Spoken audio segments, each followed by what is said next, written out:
Chapter 13 of The Science of Getting Rich by Valence D. Wattles. Recording is in the public domain. Chapter 13 Getting into the Right Business. Success in any particular business depends for one thing upon your possessing in a well-developed state the faculties required in that business. Without good musical faculty, no one can succeed as a teacher of music. Without well-developed mechanical faculties, no one can achieve great success in any of the mechanical trades. Without tact and the commercial faculties, no one can succeed in mercantile pursuits. But to possess in a well-developed state the faculties required in your particular vocation does not insure getting rich. There are musicians who have remarkable talent, and who yet remain poor. There are blacksmiths, carpenters, and so on who have excellent mechanical ability, but who do not get rich, and there are merchants with good faculties for dealing with men who nevertheless fail. The different faculties are tools. It is essential to have good tools, but it is also essential that the tools should be used in the right way. One man can take a sharp saw, a square, a good plane, and so on, and build a handsome article of furniture. Another man can take the same tools and set to work to duplicate the article, but his production will be a botch. He does not know how to use good tools in a successful way. The various faculties of your mind are the tools with which you must do the work which is to make you rich. It will be easier for you to succeed if you get into a business for which you are well equipped with mental tools. Generally speaking, you will do best in that business which will use your strongest faculties, the one for which you are naturally best fitted. But there are limitations to this statement also. No man should regard his vocation as being irrevocably fixed by the tendencies with which he was born. You can get rich in any business, for if you have not the right talent, you can develop that talent. It merely means that you will have to make your tools as you go along, instead of confining yourself to the use of those with which you were born.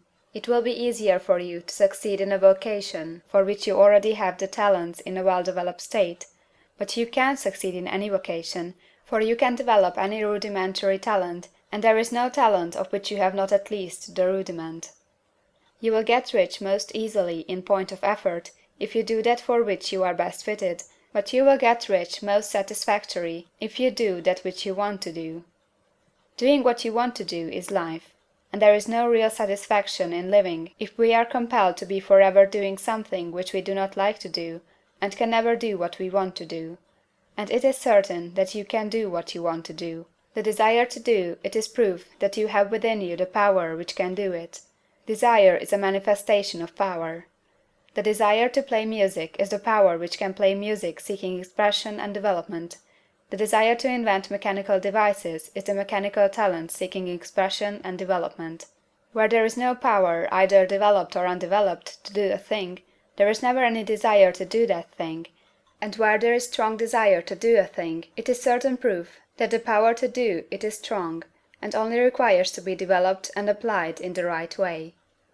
All things else being equal, it is best to select the business for which you have the best developed talent, but if you have a strong desire to engage in any particular line of work, you should select that work as the ultimate end at which you aim.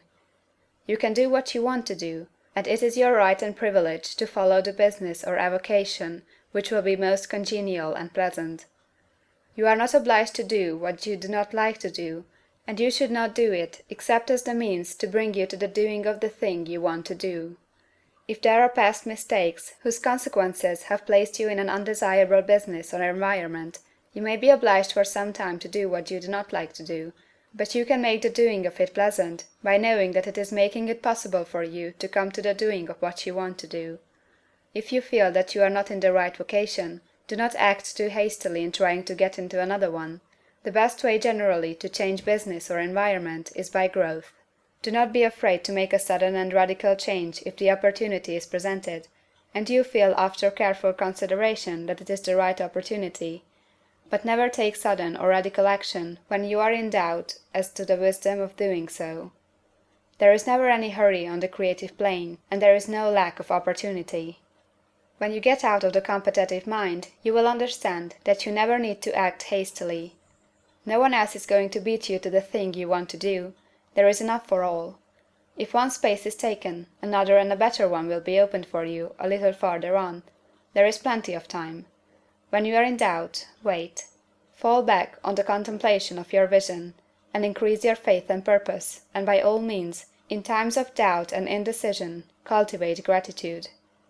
A day or two spent in contemplating the vision of what you want, and in earnest thanksgiving that you are getting it, will bring your mind into such close relationship with the Supreme that you will make no mistake when you do act. There is a mind which knows all there is to know, and you can come into close unity with this mind by faith and the purpose to advance in life, if you have deep gratitude. Mistakes come from acting hastily, or from acting in fear or doubt, or in forgetfulness of the right motive, which is more life to all, and less to none. As you go on in the certain way, opportunities will come to you in increasing number, and you will need to be very steady in your faith and purpose, and to keep in close touch with the All Mind by reverent gratitude. Do all that you can do in a perfect manner every day, but do it without haste, worry, or fear. Go as fast as you can, but never hurry. Remember that in the moment you begin to hurry, you cease to be a creator and become a competitor. You drop back upon the old plane again. Whenever you find yourself hurrying, call a halt. Fix your attention on the mental image of the thing you want, and begin to give thanks that you are getting it. The exercise of gratitude will never fail to strengthen your faith and renew your purpose. End of chapter 13.